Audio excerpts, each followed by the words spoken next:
here's an example I use quite frequently.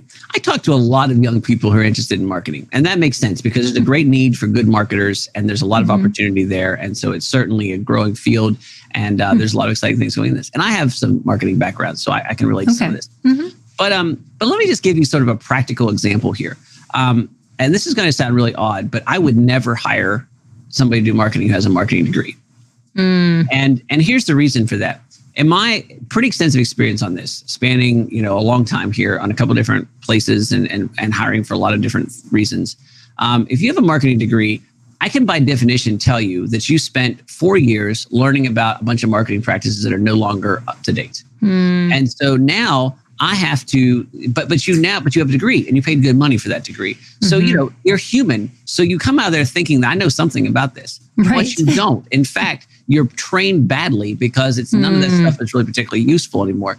Because schools by and large are still very answers based. So it would be one thing if the school taught you principles of marketing, some of that would be useful, but they spend so much time going into the details of marketing, they're absolutely obliterated.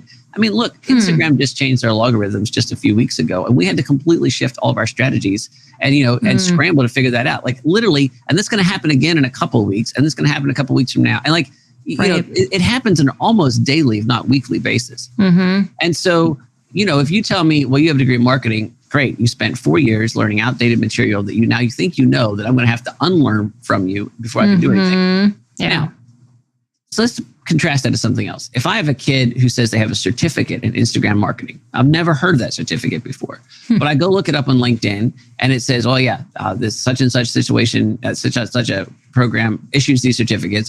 They look fairly legit. But I say, okay, well, who has these certificates? And I click on even as little as 5 businesses who say, I hired a student with that certificate and they were great Instagram marketers. And I look and those 5 businesses look like they're real businesses, even if I've never heard of them before. That's incredibly valuable to me. I'm like, okay, well, that kid has a certificate that says they know something about Instagram marketing that other businesses think that they know about marketing. I'll hire that person.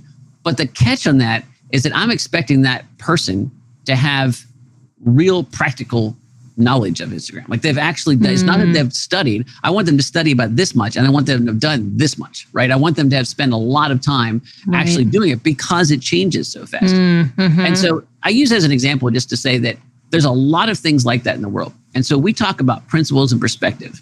There are educational principles that are really important and you need to know sort of the ground level stuff about how things work.